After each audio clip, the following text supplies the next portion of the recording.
Pernah nggak sih kalian ngerasa udah kerja keras, gaji naik, terus udah banyak baca buku-buku keuangan, tapi selalu ngerasa gelisah dan kayaknya ada yang salah deh. Teman-teman, selamat datang di episode Finetics Debat dan Dilema. Aku, Anthony, selaku Financial Wellness dari Finetics, dan hari ini kita bakal ngomongin sesuatu yang baru. Bukan tentang tabel Excel, bukan tentang grafik, ya. Tapi kita akan cari tahu lebih detail, kita akan ngomongin tentang diri kita sendiri.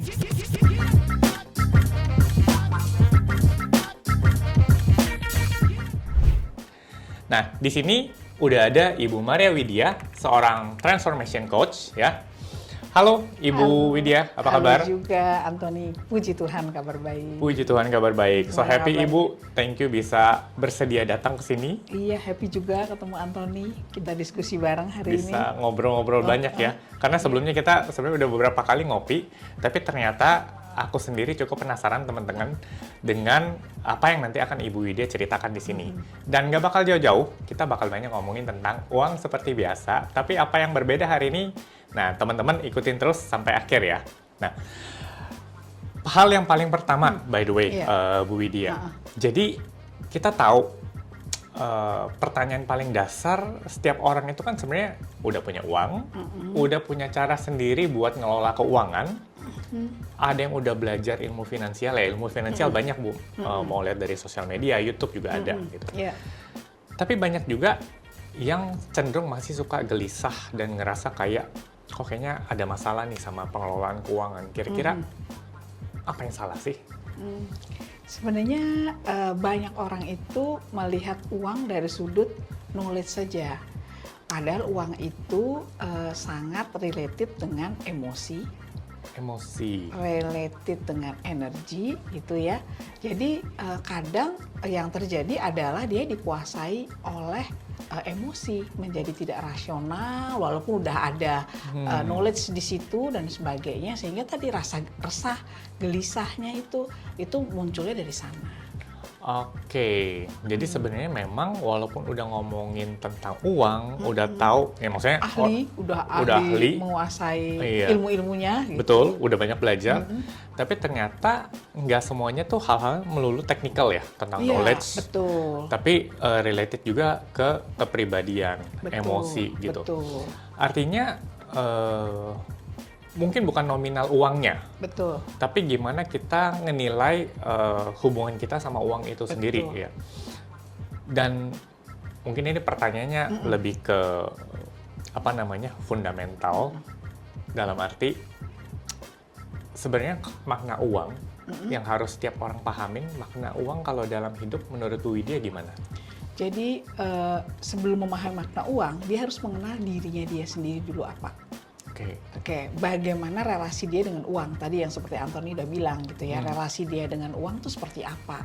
Ada yang orang ketakutan dengan uang, ada yang dia menolak uang. Nanti penasaran sedikit Bu, sorry boleh, aku potong. Boleh, it's okay. Tapi kok bisa ada orang yang takut sama uang dan tanda kutip ya menolak uang? Menolak uang. Itu kenapa tuh Bu?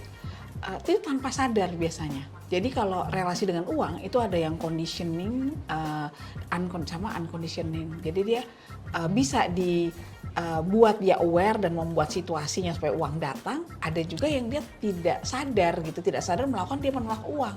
Contoh misalnya gini, ada tagihan datang gitu ya. Misalnya contoh ada tagihan datang, udah kita males pajak misalnya gitu, males bukanya gitu ya, atau kartu kredit gitu. Itu sebenarnya tanpa sadar kita menolak uang datang. Atau membayar sesuatu rasanya marah gitu. Ih, kok aku harus ngeluarin ini sih tiap bulan, kok harus bayar listrik ya tiap bulan? Nggak afdol ya Bu ya? Nah itu sebenarnya dia ada relasi tuh yang tidak baik antara dirinya dengan uang. Nah, pertama kali pemaknaan itu harus muncul dari bagaimana dia memahami diri dan relasinya dengan uang. Baru dia bisa memaknai, oh uang itu sahabat saya, uang itu membantu saya, uang itu apa saya, nah itu seperti itu. Itu jadi makna itu harus dia paham dulu dirinya. Dan terjadi apa? Trauma-trauma masa kecil itu juga bisa membuat dia menjadi menolak uang tanpa dia sadari. Even traumanya nggak melulu dengan trauma-trauma nggak kejadian masa lampau, tapi trauma-trauma keuangan itu ada juga Bu ya, kalau di masa kecil. Iya, bisa. Saya contoh nih, dulu ibu saya gitu selalu bilang, kamu tuh nggak bisa ngatur uang, kamu tuh ini, itu kecil. Saya umur 9 tahun kali, karena saya udah SD udah dikasih uang, uang jajan mingguan. Tapi kayaknya baru hari ketiga udah habis gitu. Saya waktu itu beli teh kayaknya botol. sampai sekarang juga masih ya sama ya, baru gajian cepet habis nih duit. Gitu. Oke. Nah, ibu saya selalu bilang, kamu tuh nggak bisa ngatur uang, kamu tuh ini gitu. Jadi uang habis terus gitu. Nah, itu ternyata membuat trauma saya masih kecil. Oh bener ya, aku nggak bisa ngatur uang ya. Oh ini ya, padahal saya belajar, saya nulis yang rapi, masuk di amplop gitu ya, begitu terima langsung di gajian juga gitu dulu, terima langsung di amplop dulu belum ada m-banking gitu ya. Tapi ternyata kok ya habis terus ya. Terus saya harus gimana ya, sampai saya berproses sampai menemukan oh ternyata relasinya seperti ini. Jadi budget yang saya buat itu harus relasi dengan saya juga. Gitu. Oh, make sense. Karena memang tadi Ibu ada mention budget udah dilakukan, which is itu memang dari pengalamanku sebagai perencana keuangan kita juga banyak bahas itu strategi budgeting gimana. Tapi ternyata mindsetnya ya, maksudnya tadi yang Ibu sebutkan trauma-trauma masa kecil yang mungkin itu kita nggak sadar udah tertanam dalam pikiran kita. Dan tadi benar lagi teman-teman, itu kalau pas billing tagihan kartu kredit keluar, walaupun udah tahu semuanya tercatat ya. By the way, aku juga selalu ngerekap semua pengeluaran di apps ya, di Finetics. Jadi kan semuanya terkontrol. Tapi tetap ada rasa ketika buka tagihan, aduh nanti aja deh. Ya, menjelang jatuh tempo nanti baru dibuka, dicek, baru dibayar. Jadi kita cenderung buat avoid. Menunda, iya. Walaupun itu tadi yang menarik, itu kan duit keluar. Tapi dengan kita menunda untuk ngeliat dan ngecek, itu juga sebenarnya udah menghindari ya Bu? Iya, menghindari uang. Menghindari uang? Menghindari uang datang. Padahal menghindari tagihan loh Bu. Iya, menghindari tagihan. Makanya harus ada, kalau orang umum bilang afirmasi, kalau saya sih doa ya. Doa. Misalnya, oh saya terima kasih Tuhan, saya sudah bisa membayar tagihan ini, saya percaya saya akan diberikan uang lebih banyak lagi dari yang saya bayar, uang akan datang bersama teman-temannya. Amin ya. Gitu. Wah, teman-teman yang jadi dengerin bersama teman-temannya, uangnya akan datang bersama teman-temannya. Iya, itu yang harus ditunjukkan, ditanamkan lebih tepatnya. Jadi kita memberikan kalimat positif, kalimat afirmasi. That's why orang suka bilang ucapan adalah doa. Mungkin itu ya Bu ya. Dan ini terkait dengan energi syukur. Jadi uang itu sangat terkait dengan energi syukur. Itu 445 Hz kalau nggak salah. Wow. Energi tertinggi. Jadi grateful, syukur. Iya. Itu energi tertinggi uang di situ. Jadi kalau misalnya dari syukur ya, dengan punya syukur terus apapun, ya uang akan datang terus. Oke, itu hal yang menarik. Jadi ternyata hal tersebut juga ada sisi,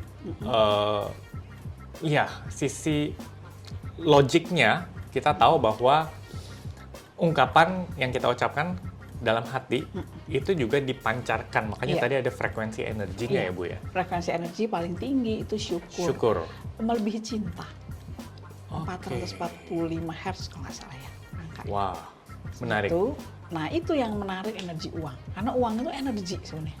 Makanya saya bilang money energy, uang itu energi. Nah, that's why ini pelan-pelan mulai connecting the dots. Jadi kenapa orang suka bilang tadi ucapan kalimat harus positif, karena ucapan adalah doa. Ternyata tadi secara logiknya, sainsnya sendiri itu adalah bentuk energi yang paling tinggi, bahkan above dari cinta tadi ya Bu ya.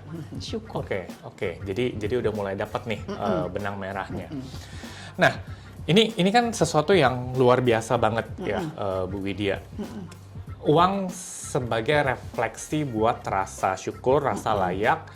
Lantas kalau bicara soal karakter, menurut Bu Widya apa hubungan uang dengan yang namanya money archetype? Oke, nah ini menarik. Jadi kadang-kadang kita tidak menyadari, nggak kenal diri kita. Makanya kadang-kadang nggak cinta diri kita. Nggak kenal atau nggak cinta diri kita itu juga menghambat uang. Gitu. Jadi ternyata menghambat uang banyak yang tanpa kita sadari gitu. Nah, archetype itu tipe-tipe bagaimana seseorang atau persona seseorang itu terhadap uang. Tadi ada the saver yang nabung aja, nggak pernah menikmati uangnya, nabung aja, punya mobil 4 di rumah, nggak pernah dia naikin gitu, gitu. Yang dia nikmati itu bisa jadi seperti itu, sukanya nabung gitu. Itu the saver. The saver. Terus ada lagi yang dia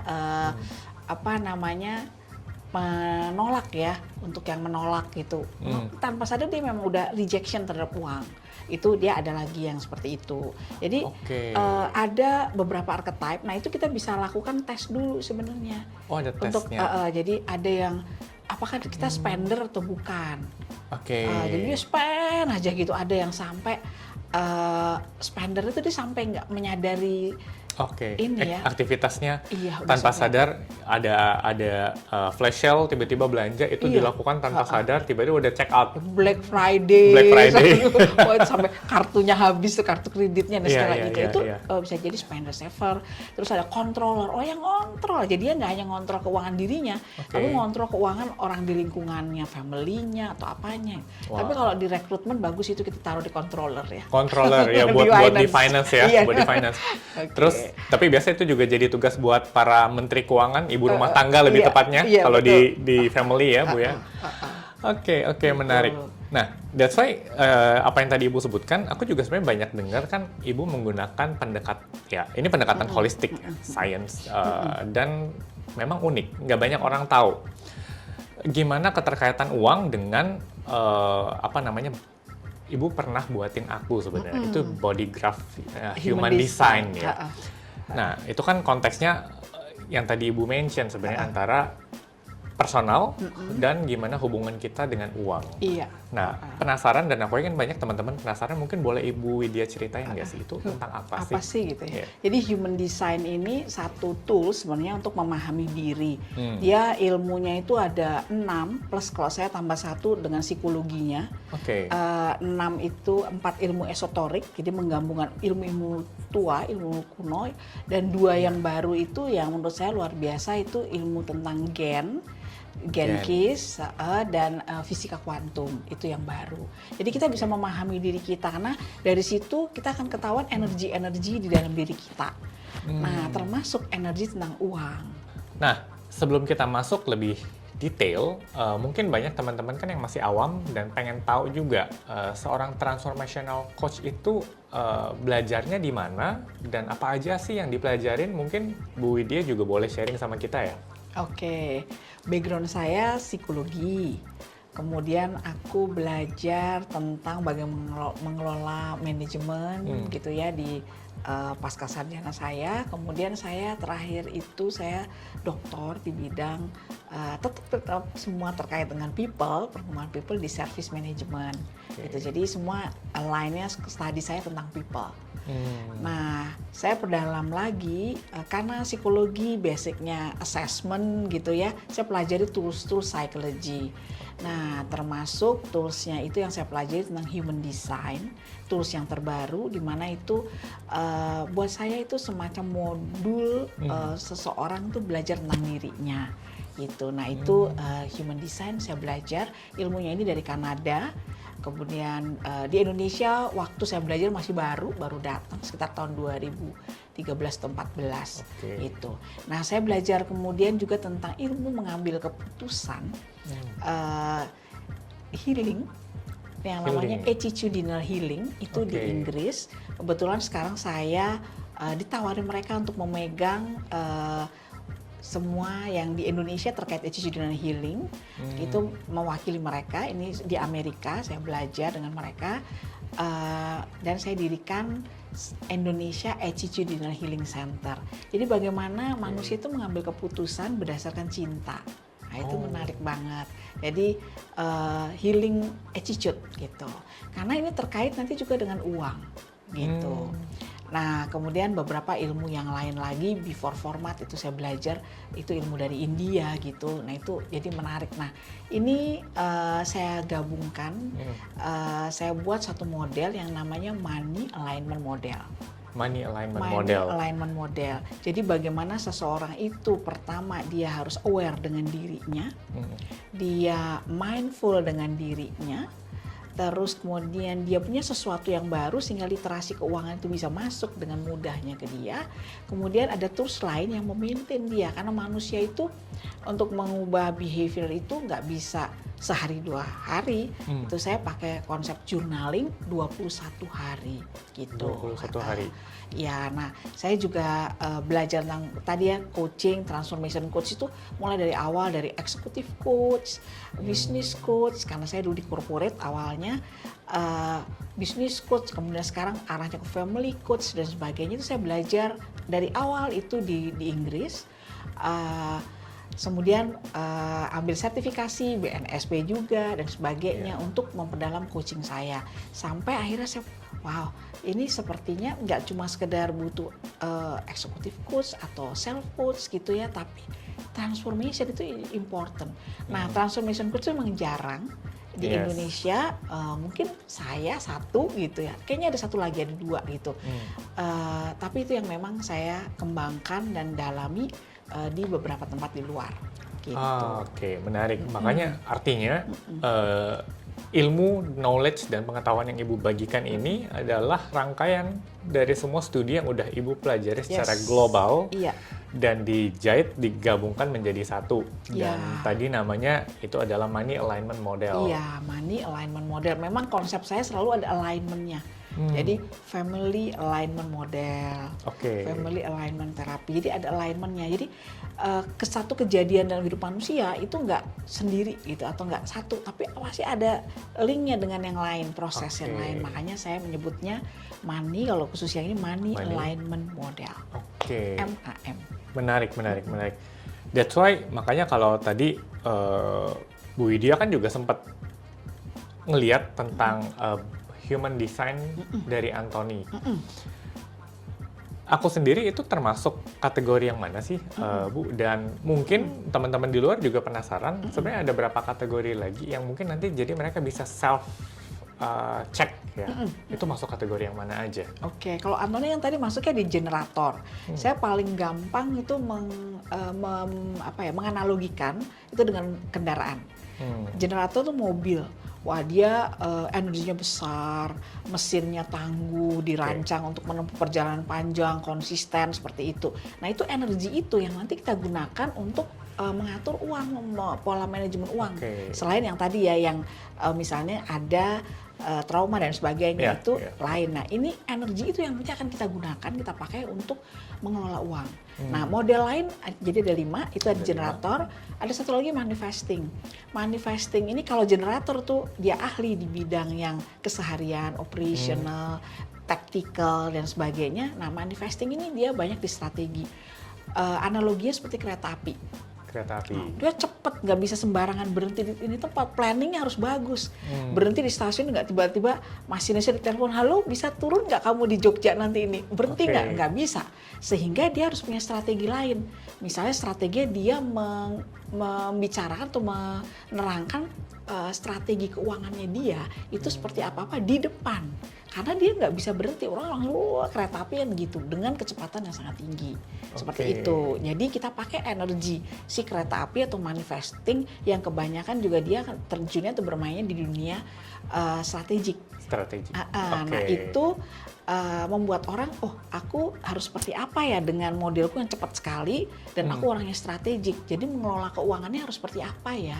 Gitu. Nah, atau yang manifesting generator tipe ketiga. Saya ini manifesting generator. Tipe ketiga itu adalah orang yang multitasking. Kayak saya tuh multitasking, bisa sambil ini ngerjain ini, bisa 2 laptop terus tambah ini gitu, bikin ini gitu. Memang demikian gitu. Bahkan kalau ada laki-laki yang manifesting generator itu luar biasa. Karena sebenarnya struktur brainnya, otaknya di laki-laki itu beda sama perempuan.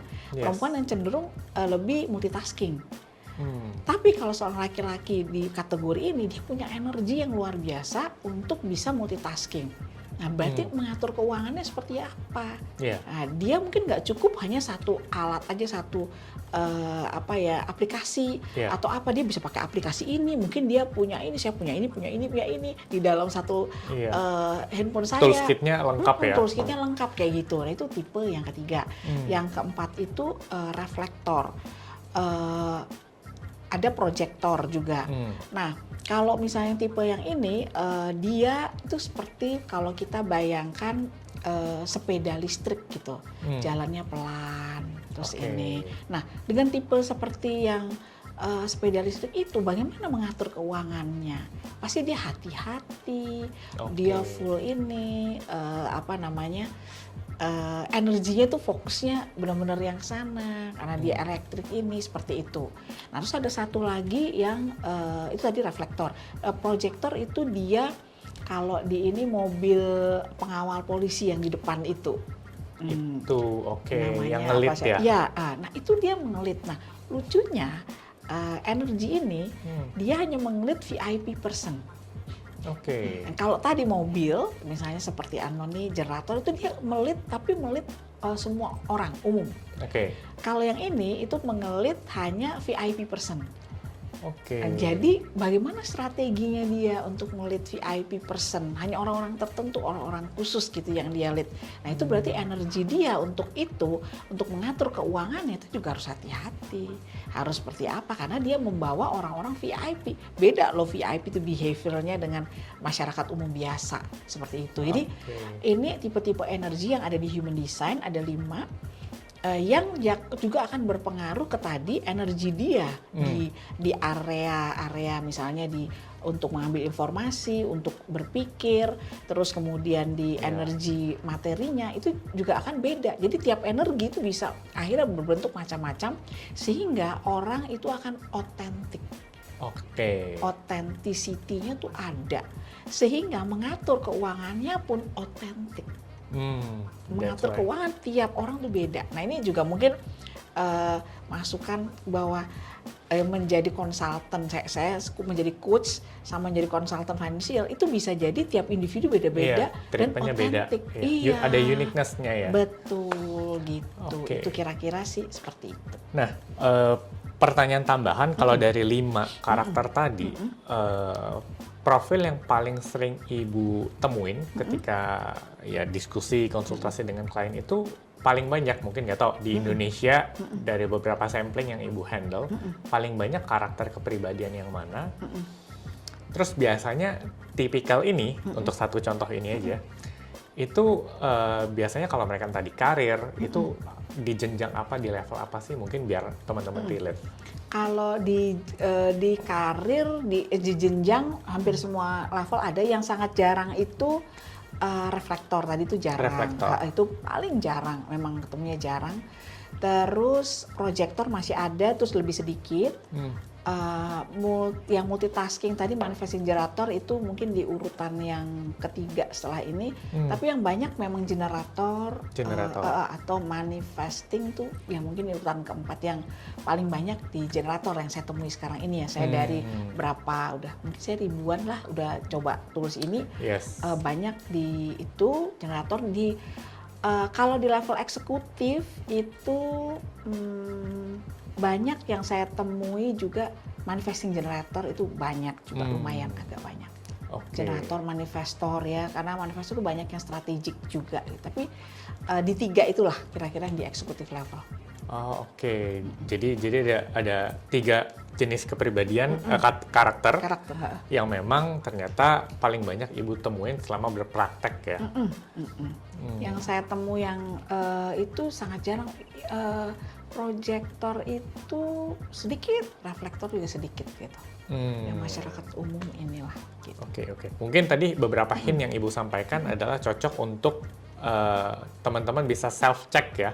Kira-kira kalau tipikalnya ternyata harus ada yang mandu, atau ternyata teman-teman ternyata malah sering ditanyain opinionnya. Jangan-jangan teman-teman apakah tipikal yang generator juga. Itu nanti teman-teman bisa self check juga ya sebenarnya. Ini lebih kalau di mobil itu buku panduan ya sebenarnya. Jadi panduan kita hidup. Manual book lah ya. Manual book untuk hidup kita. Kalau saya pakai ini lebih ke misi hidup saya apa gitu. Di situ ada juga misi hidupnya apa gitu, dan bagaimana kita mengambil keputusan. Jadi pada saat kita mau mengambil keputusan mengeluarkan uang, membelanjakan sesuatu, itu sebenarnya bisa kita mau lihat karakter kita. Oh, saya mengambil keputusan, misalnya kalau saya mengambil keputusan itu dengan mendengarkan suara di sakral saya, suara di dalam diri saya, gitu. Nah suara itu hati. suara gitu. ya orang biasanya umum bilang Suara gitu. hati, ya. Memperhatikan tanda-tanda misalnya gitu, atau misalnya saya jangan mengambil keputusan saat emosi. Nah, Oke. ini penting banget nih karena banyak orang mengeluarkan uang, mengambil keputusan belanja ini itu pada saat emosi. Padahal mungkin karakter dia jangan ambil keputusan di saat emosi gitu. Ya, betul. Karena pengalaman dari sisi financial planning, selama ini ngobrol sama beberapa teman-teman, aku juga ngeliat kan dari kacamata praktisi ketika ngeliat gimana kebanyakan orang manage money. Termasuk yang banyak bocor halus tapi orang nggak sadar itu adalah pola spending. Apalagi ketika emosi ya tadi disebutkan. Banyak Betul. yang lagi emosi, lagi stres, larinya ke makan. Mungkin bukan soal makannya Saya tapi itu. oh, Ibu ini juga berarti ya. Terus ada juga tuh Bu, ada yang suka makan, ada yang suka belanja, Iya. gitu kan. Tiba-tiba udah check out sana sini. Aku mungkin nggak deep dive dari sisi psikologinya, tapi memang banyak yang mengatakan rasanya tuh kayak greget dan pengen revenge gitu Bu ketika lagi stres. Dan itu benar ya Bu? Benar, apalagi yang misalnya kalau tadi kita lihat human design, bagian emosinya itu menyala gitu ya. Nah, itu harus hati-hati. Energinya di situ itu memungkinkan dia terpetik untuk belanja. Terus untuk apa? Karena merasa nyaman aja. Padahal setelah itu selesai, mungkin emosinya rilis, tapi loh tagihanku banyak ya. Iya, Ya. emosinya rilis, penyesalannya datang. Iya. Emang katanya penyesalan datang belakangan. Belakangan. Kalau di depan perencanaan keuangan. Perencanaan, iya betul tuh Bu. Oke, ya menarik. Jadi itulah kenapa memang relate dan itu adalah part yang Ibu bisa tunjukkan. Karena mungkin that's why orang perlu coach, Iya. ya. Karena orang suka nggak sadar blind spotnya kan di mana. Iya. Nah, part of dari human design itu untuk ngelihat itu semua. Iya, Jadi betul. sebagai coach itu kan Ibu bisa kasih guidance, kamu Iya. kurangnya di sini, kurangnya di situ ya. Iya, gitu. Jadi biarkan dia menemukan kekuatan dia di mana. Kalau bahasa kami shadow-nya di mana. Selain dia punya kekuatan, punya talent, dia pasti punya shadow-nya, kelemahan dia di mana gitu. Nah, Oke. itu yang kita pelajari. Kalau misalnya tadi shadow saya di emosi, saya bisa mengambil keputusan yang nggak rasional. Oke. Di emosi itu berarti saya begitu saya emosi saya harus jangan belanja nih. Aku menjauhi ini deh. Aku Oke. ini. Nah, itu sangat bisa karena dulu saya mengalami itu. Saya Iya. tuh kalau misalnya orang bilang saya coach transformation, saya juga wounded healer untuk keuangan itu karena saya dulu juga mengalami hal-hal seperti itu. Jadi merasakan prosesnya. Iya. Oh iya, emang rilisnya enak, pergi makan. Saya kok aku makan banyak banget ya gitu. Dan kadang-kadang makan bukan yang murah-murah gitu Iya. ya. Wah, rasanya gimana, dan yang nggak perlu satu meja tuh bisa belanja yang makan yang ini kayak gitu. Iya. Itu makan, belum belanja kayak tadi. Kok pulang bisa bawa 4 sepatu sama ya warnanya ini gitu. Oh. Kayak gitu. Jadi tapi itu tadi proses. Bisa sembuh nggak? Bisa. Bisa nggak kita ini ya? Mungkin butuh alat bantu. Mungkin harus tadi lihat dulu dirinya seperti apa, karakternya seperti apa kayak gitu. Iya. Termasuk aku jadi kepikiran mungkin kalau Bu Widya besok-besok lagi stres mau makan ajak-ajak aku Bu. Oh, Jadi boleh. ada yang bisa ngingetin, Bu ditahan gitu ya. Tapi sekarang udah nggak gitu lagi. Udah nggak gitu, udah berhasil, Udah berhasil. sebagai jadi Lewat. transformational coach memang udah walk the talk ya. Iya. Dan aku juga thank you karena Bu Widya kan kemarin sempat kasih lihat human design punyaku. Walaupun kita sebenarnya waktu ngobrol ini kita belum discuss banyak. Iya. Mungkin ada nggak hal-hal yang boleh Ibu spill kalau ngelihat dari personality hubungan seorang Anthony? Ya ini eksklusif ya teman-teman, hostnya yang nanya duluan. Ya. Hostnya yang nanya loh. Hostnya yang nanya boleh ya. Nah, kira-kira seorang Anthony hubungannya dengan uang, key highlight-nya apa-apa aja nih Bu? Kalau dari energi di tempat uang itu energinya di tempat jantung. Sebenarnya Oke. makanya kalau orang yang penuh tekanan, keuangan apa itu sakitnya tuh jantung. Itu ada relasinya di human design itu karena dia ngomongin gen ya, ngomongin. Kalau saya ngomong dengan dokter atau apa mereka tahu tuh nomor sekian, gen nomor sekian apa gitu. Jadi itu energi itu di energi jantung. Keuangan itu.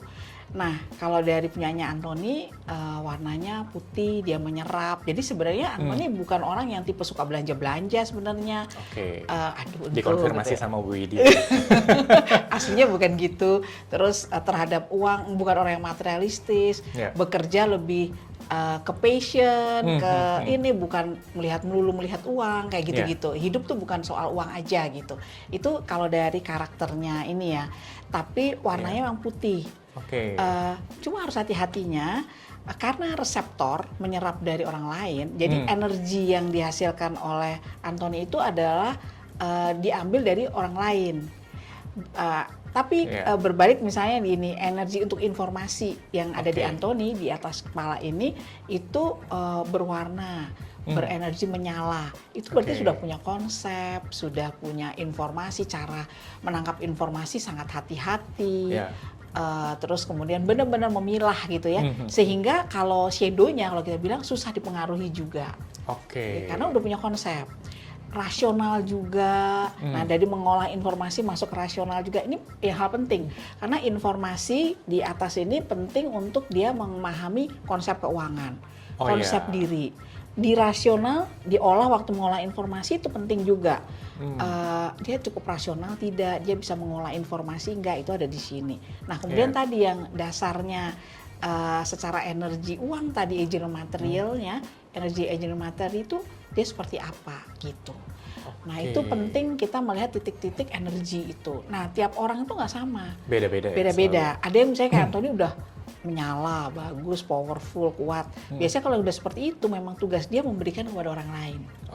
Jadi kalau bisa jadi dosen, guru, pengarah ini, termasuk konsultan financial ini, itu mah udah oke banget. Lebih suitable dan cocok memang buat berbagi. Karena padahal ternyata nyatanya dalam proses berbagi kan kita juga tetap belajar sebenarnya, Bu. Betul, benar. Kalau di konsep saya di Attitudinal Healing itu, kita itu guru dan murid. Misalnya kayak sekarang gini, aku belajar loh pada saat yang sama belajar tentang, memberikan informasi tentang human design, tapi di saat yang sama saya belajar, Anthony rupanya dengan profil sebagai financial consultant itu dia punya ini ya. Nah, itu aku juga belajar. Jadi itu membuat orang rendah hati ya. Betul. Selalu rendah hati bahwa saya di saat yang sama ini saya guru dan murid, Anthony guru dan murid gitu. Bisa tetap learn from each other ya, tetap belajar satu sama lain. Nah, ini hal yang menarik. Nanti kalau ada teman-teman yang mau tahu lebih details, nanti boleh tanya-tanya sama Ibu Widya langsung ya, gitu. Nah, thank you. cuman sesi pertanyaannya yang tentang Anthony sampai sini dulu, karena kita lanjut lagi. Ada pertanyaan lanjutan. Sesi selanjutnya di belakang nanti ya, Bu ya. Gitu.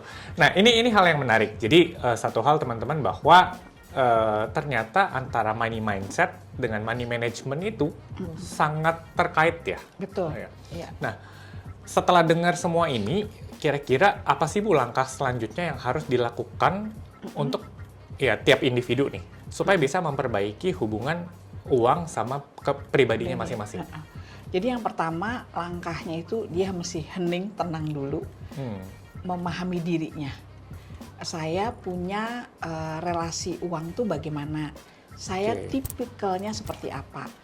Saya punya nggak trauma-trauma masa lalu atau apapun yang itu mempengaruhi saya dengan uang. Nah, kalau sudah itu beres, nomor satu itu udah oke. Kemudian kita melihat, memaknai uang itu sebagai apa, gitu. Dan mau mengatur bagaimana uang datang itu bisa. Gitu. Karena kalau kita udah punya relasi yang baik tuh kayak relasi cinta gitu. Uang akan datang aja bahkan ngejar-ngejar kita. Itu aku pengalaman pribadi kayak gitu. Pada saat saya udah berelasi dengan baik dengan diri saya, saya tadi punya energi syukur yang banyak, uang tuh kayak ini mengalir dan datang aja ya. Ada aja berkatnya. Ada gitu aja ya? berkatnya. Nah, setelah itu baru untuk memaintain itu menurut saya, nah diperlukan sesuatu. Mulai dari tadi ilmu tentang budgeting sampai implementasinya seperti apa, controllingnya sampai saving harus bagaimana. Nah, itu perlu sesuatu untuk memaintain dia. Jadi relasi tetap di-maintain. Sama lah itu kayak hubungan cinta antara pria dan wanita, relasi di-maintain dengan apa, ada tools apa, dikomunikasikan dengan baik kayak gitu. Itu kira-kira sama seperti itu. Oh, oke. Nah, bagian yang paling menarik justru di step yang pertama tadi, aku notice bahwa ibu bilang harus menyadari kondisi diri sendiri dulu. Iya, Termasuk disebutkan sekali lagi tentang kalau ada trauma-trauma masa kecil. iya, Nah, kebanyakan orang kan berpikir bahwa ya kalau ada trauma, ya forget it, lupakan. Tapi justru apakah sebaiknya memang kita that's okay untuk mengingat dan menyadarinya ya, artinya ya, Bu ya? iya. Jadi aware. Aware. Sebelum mindful, kita aware dulu. Sebelum kita punya mindset mindset yang bagus tentang uang itu, kita harus tadi aware dulu ada apa dengan kita. Karena kadang-kadang kita nggak sadar. Itu benar-benar ini. Contoh hal kecil, misalnya orang tua tidak membiasakan anaknya dipercaya tentang uang, gitu ya. Itu waktu nanti dia dewasa, dia memang nggak bisa manage uang.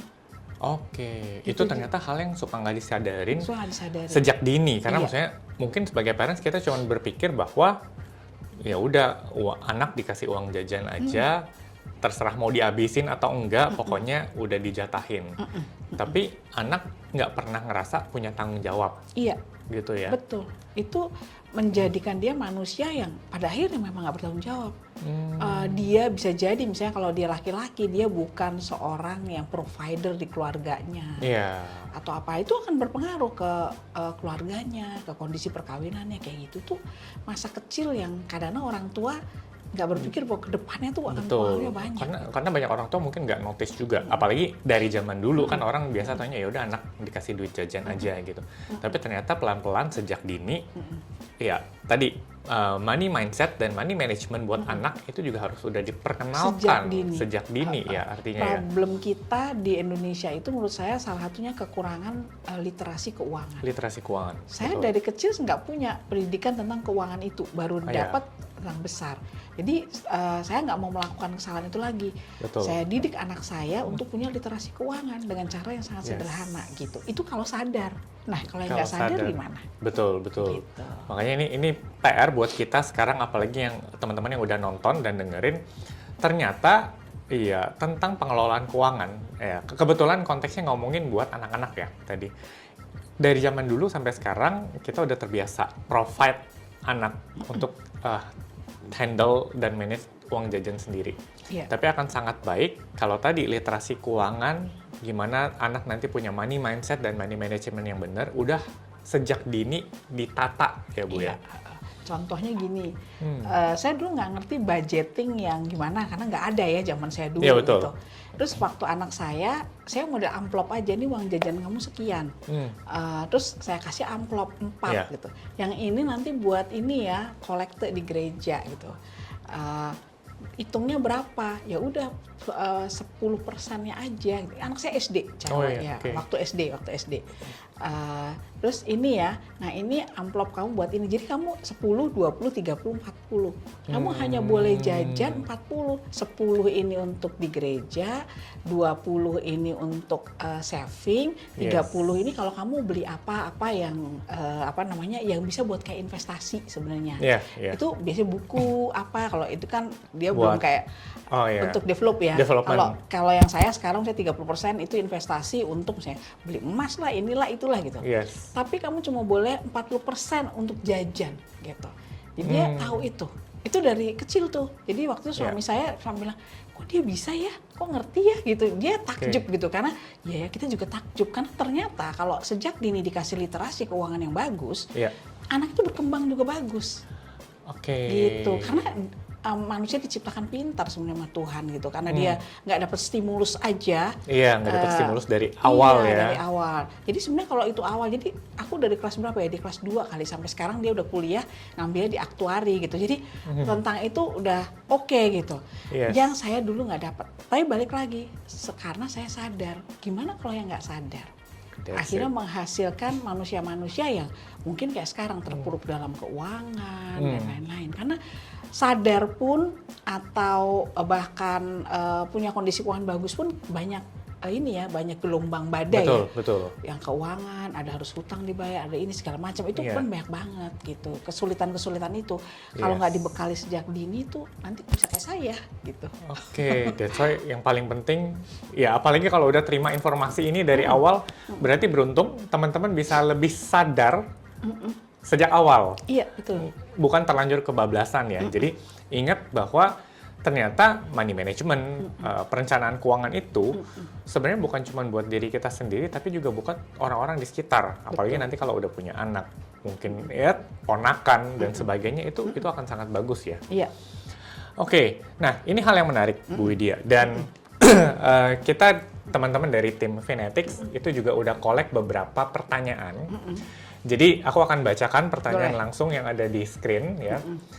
Oh ya, ini tadi pertanyaannya sebenarnya udah sempat kita bahas di awal. Kenapa tiap kali mau buka aplikasi M-Banking ya, buat cek sisa saldo rasanya deg-degan banget.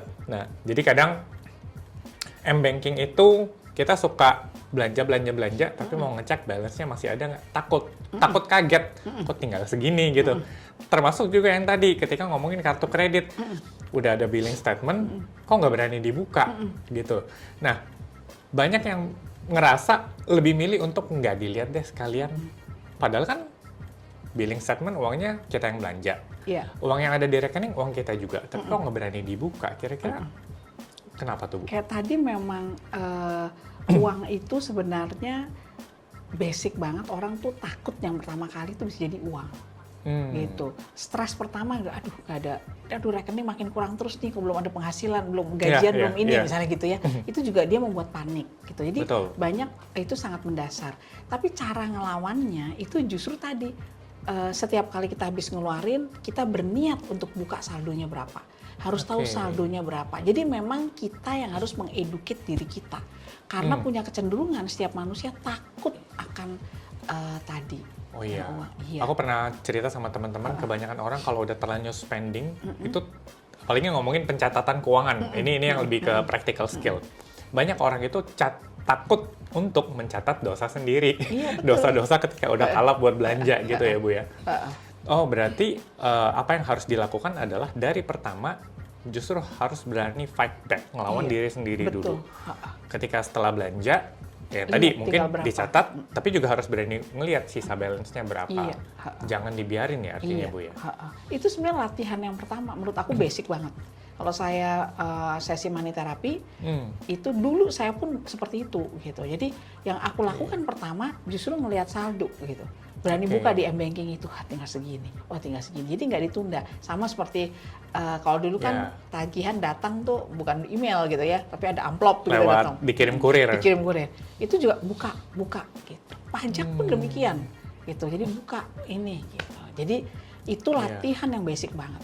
Karena kalau itu udah berani, dia satu step melangkah untuk berani melakukan yang lain-lain lagi. Oh, make sense, karena itu juga mendorong kita untuk lebih bertanggung jawab terhadap uang kita sendiri ya. Karena dengan kita nggak berani buka, cuman mau enaknya aja, mau enaknya itu kan yang penting bisa belanja. Enaknya dapat di awal, tadi hasilnya belakangan. Tapi dengan ngelatih, ya udah berani untuk buka, ngecek saldo, dan termasuk mencatat transaksi, itu bentuk tanggung jawab kita terhadap uang ya, Bu ya. Iya, misalnya hal yang lain lah sama GoPay juga gitu ya, misalnya. Jadi nyebut merek nih. Jadi itu malah takut gitu tadinya, aduh tinggal berapa, pakai tahunnya udah habis. Atau e-money untuk ditol gitu ya, itu juga seperti itu. Jadi kita belajar dulu berani melawan takut itu dari yang sederhana tadi. Baru kemudian bisa mikirin yang lain. Teori-teori yang lain itu akan masuk setelah kita berani satu step tadi itu. Setelah kita berani. Jadi itu step yang paling awal dulu. Nah, lanjut karena ini ada pertanyaan lanjut kedua nih, Bu Widya di screen. Alhamdulillah gaji udah naik, tapi anehnya tabungan kok nol terus. Uang tuh rasanya cuma numpang lewat, walau orangnya nih udah nggak beli barang-barang mewah.